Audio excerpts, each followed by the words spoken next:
اس کے چہرے پر بہت گہرے دکھ کی چھاپ تھی۔ اس کی نمناک آنکھیں کسی غم کی داستان سناتی معلوم ہو رہی تھیں۔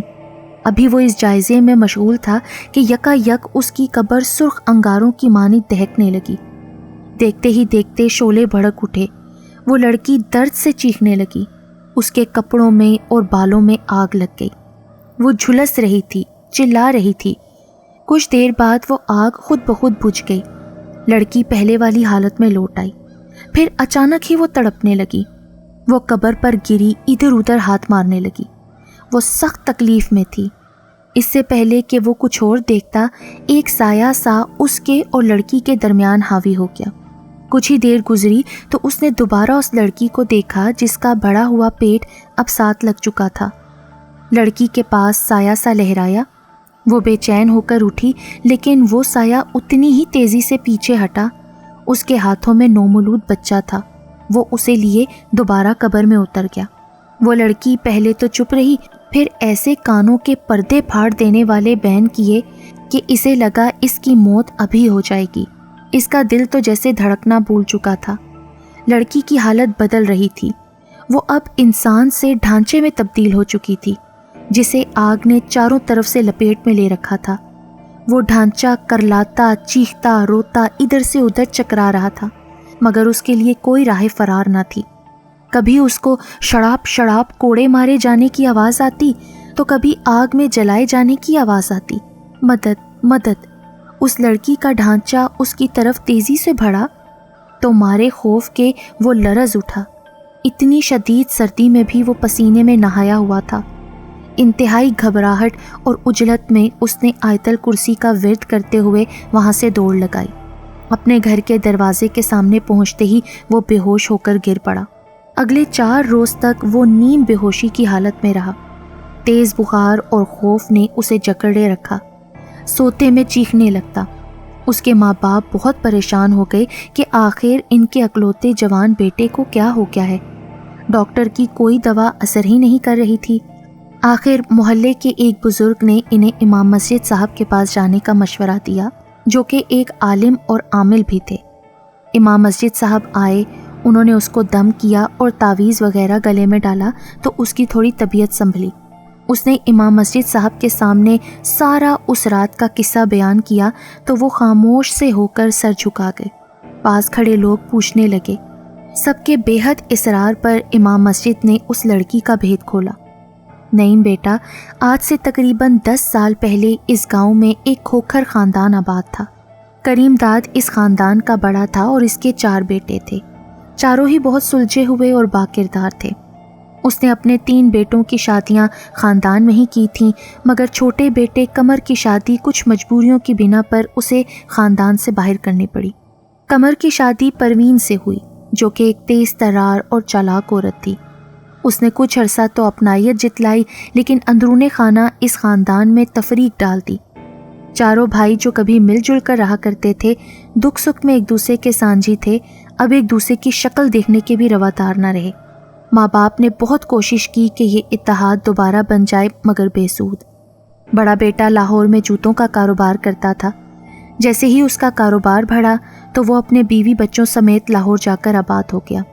اس نے اپنے سے چھوٹے بھائی کو بھی وہیں بلا لیا اور وہ بھی اپنے بیوی بچوں کو لے کر ہمیشہ کے لیے بھائی کے پاس چلا گیا۔ تیسرے نمبر پر جو بھائی تھا وہ بہت سیدھا سادہ اور دیہاتی سا بندہ تھا، محنت مزدوری کر کے اپنا اور اپنے بیوی بچوں کا پیٹ پالتا تھا۔ چوتھے نمبر پر سب سے چھوٹا قمر تھا، جو کہ سرکاری اسکول میں مالی تھا۔ اس کی بیوی پروین نے اس کی تنخواہ سے پیسے بچا کر کمیٹیاں ڈالنی شروع کر دیں، پھر ان سے حاصل ہونے والی رقم سے اس نے ایک پلاٹ خرید کر اس پر گھر بنوایا۔ اس کے ساس سسر بہت ضعیف اور کمزور ہو چکے تھے۔ ایک دن دونوں خاموشی سے اگلے جہاں سدھار گئے۔ ان کا چہلم ہوتے ہی قمر اپنی بیوی بچوں کو لے کر نئے گھر شفٹ ہو گیا۔ قمر کی 4 اولادیں تھیں، ایک بیٹی سمیرہ جو کہ بڑی تھی، اور 3 بیٹے حیدر، ارسلان اور حسن تھے۔ قمر کی بیوی پروین ایک آزاد خیال عورت تھی۔ اس نے اپنی بیٹی کی تعلیم و تربیت کی طرف کوئی توجہ نہ دی تھی۔ اس کی بیٹی بہت حسین تھی اور اس کو اپنی خوبصورتی پر بہت ناز تھا۔ پروین نے بھی اسے کھلی چھوٹ دے رکھی تھی، اس پر کسی قسم کی کوئی پابندی اور روک ٹوک نہ تھی۔ بلا جھجک بغیر کسی خوف کے کہیں بھی آ جا سکتی تھی۔ اسی آزادی نے اس کے قدم غلط راہوں پر ڈال دیے۔ سمیرہ کے نت نئے چکر چلنے لگے، کبھی محلے کے کسی لڑکے کے ساتھ اور کبھی کسی کے ساتھ۔ اوباش اور آوارہ گرد لڑکے اس سے دوستی کے لیے ہر دم تیار رہتے۔ جب پروین نے اپنی بیٹی کے حسن و جمال کے قصے اور اس کے یارانوں کی شہرت سنی تو اس کے شاطر دماغ نے ایک پلان ترتیب دیا۔ اس نے سمیرہ کو احساس دلایا کہ وہ 2 ٹکے کے لڑکوں سے دوستی میں محض اپنا وقت اور جوانی برباد کر رہی ہے، کہیں اونچا ہاتھ مارے تاکہ کوئی فائدہ بھی ہو۔ وہ اونچا ہاتھ پروین کا منہ بولا بھائی رشید تھا، جو کہ تگڑی آسامی تھا۔ وہ پروین کو وقتاً فوقتاً مختلف تحائف سے نوازتا رہتا تھا۔ کہنے کو تو وہ پروین کا منہ بولا بھائی تھا، لیکن تھا اصل میں پروین کا آشنا ہی۔ رشید مالدار آدمی تھا، روپے پیسے کی اس کو کوئی کمی نہ تھی۔ بیوی بچوں کے ہوتے ہوئے بھی اس کے تعلقات غیر عورتوں سے استوار تھے۔ رشید کی نظر پروین کی بیٹی کے تر و تازہ شباب پر تھی۔ رشید کا ان کے گھر کھلا آنا جانا لگا رہتا تھا۔ چونکہ پروین کو اس نے منہ بولی بہن کہہ رکھا تھا، اس لیے قمر اور محلے والوں کو ذرا بھی شک نہ ہوا کہ اندرون خانہ کیا چکر چل رہے ہیں۔ سمیرہ نے ماں کی نصیحت پلو سے باندھ لی اور رشید کو اپنے شباب سے اسیر کر لیا۔ 10,000 کی نوٹوں کی گڈی دیکھ کر سمیرہ اور پروین کی آنکھوں کی چمک بڑھ گئی۔ اس کی کیا ضرورت تھی رشید صاحب؟ سمیرہ نے انتہائی لگاوٹ سے کہا۔ ضرورت کیوں نہیں تھی جانے رشید، اس خوبصورت بدن پر کم قیمت لباس کچھ جچتا نہیں۔ بدن قیمتی ہے تو لباس بھی تو اعلیٰ ہونا چاہیے۔ اس نے خالص بازاری پن سے کہتے ہوئے سمیرہ کے جسم کی طرف اشارہ کیا۔ سمیرہ کی رنگت اس تعریف پر دمک اٹھی۔ پروین ہنستی ہوئی نوٹوں کی گڈی لے کر کمرے سے باہر نکل گئی، مگر جاتے ہوئے وہ دروازہ بند کرنا نہ بھولی تھی، کیونکہ آج ہی تو موقع ملا تھا ان کو۔ قمر اسکول کے کام سے شہر گیا ہوا تھا، چھوٹے تینوں بیٹے اپنے چچا کی طرف کھیل کود میں مصروف تھے، اور سمیرہ بند کمرے میں رشید کی باہوں میں تھی، مطلب دولت ہاتھ باندھے کھڑی تھی۔ سمیرہ نوخیز کلی سے پھول بن چکی تھی، اس پھول کا بھنورا اس کا رس اپنے اندر اتار رہا تھا۔ اس دوران سمیرہ ایک بار حاملہ بھی ہوئی، لیکن آغاز میں ہی اس آنے والی ننھی جان کا خاتمہ نہایت خاموشی سے کروا دیا گیا کہ کسی کو کانوں کان خبر ہی نہ ہوئی۔ ہاں بس یہی سننے میں آیا کہ سمیرہ کو شدید قسم کا ہیضہ ہوا ہے، جس کے نتیجے میں اسے 3 دن ہسپتال میں رہنا پڑا تھا۔ کہتے ہیں کہ عشق اور مشک چھپائے نہیں چھپتے۔ یوں ہی ماں بیٹی کے رنگ ڈھنگ بھی ظاہر ہونے لگے۔ لوگ پیٹھ پیچھے انہیں ہرافہ اور فحاشہ کے نام سے پکارنے لگے۔ سمیرہ ایک بار پھر حمل سے ہوئی۔ یہ بچہ بھی رشید ہی کا تھا۔ سمیرہ تو اس سے نجات حاصل کرنا چاہتی تھی، مگر پروین کے شاطر دماغ نے کچھ اور ہی سوچ رکھا تھا۔ وہ اس بچے کے ذریعے رشید سے تگڑی رقم وصول کرنا چاہتی تھی۔ ادھر رشید بھی پروین کی لالچی طبیعت سے واقف تھا۔ 6واں مہینہ شروع ہو چکا تھا۔ اس نے بہت زور ڈالا کہ اس قصے کو ختم کر دو، لیکن پروین سنی انسنی کرتی رہی۔ جب رشید نے دیکھا کہ وہ کسی بھی طرح اس بات کو ماننے پر تیار نہیں ہے اور بہت بڑی رقم کا مطالبہ کر رہی ہے، تو اس نے قمر سے ملاقات کی اور ماں بیٹی کا سارا کچا چھٹا کھول کر رکھ دیا، لیکن اپنے کالے کرتوتوں پر پردہ ڈال گیا۔ قمر کو کہنے لگا کہ تمہاری بیوی میری منہ بولی بہن ہے، میں تمہارے گھر میں آتا جاتا ہوں، تو ایک روز میں نے تمہاری بیٹی کو اس کے کسی یار کے ساتھ کمرے میں بند دیکھا۔ مجھے معاملہ گڑبڑ لگتا ہے، تمہیں کچھ نہ کچھ کرنا چاہیے اس سے پہلے کہ تمہاری عزت سر عام محلے میں نیلام ہو۔ قمر کو پہلے ہی سن گن مل چکی تھی کہ اس کی بیوی اور بیٹی اس کی ناک کے نیچے کیا کھیل کھیل رہی ہیں۔ وہ غصے سے بھڑک اٹھا۔ رشید نے نہایت ہوشیاری سے اس کا غصہ ٹھنڈا کیا۔ دیکھو قمر بھائی، اس طرح غصے سے بھڑکو گے تو تمہارا کچھ نہ جائے گا، البتہ بدنامی اور رسوائی ضرور اٹھانی پڑے گی۔ ماں بیٹی نے جو کرنا تھا وہ تو کر لیا، اب تمہیں کیا کرنا ہے اس پر غور کرو۔ کچھ ایسا کرو کہ سانپ بھی مر جائے اور لاٹھی بھی نہ ٹوٹے۔ میں تو کہتا ہوں قمر بھائی، پروین کو چھوڑو، اصل قصوروار تو سمیرہ ہے، گناہ تو اس کی کوکھ میں پل رہا ہے۔ بیوی کو تو سیدھا کر لو گے، لیکن بیٹی تو گئی نا تمہارے ہاتھ سے۔ یہ نہ ہو وہ اپنے عاشق کے ساتھ مل کر یہ بات محلے بھر میں پھیلا دے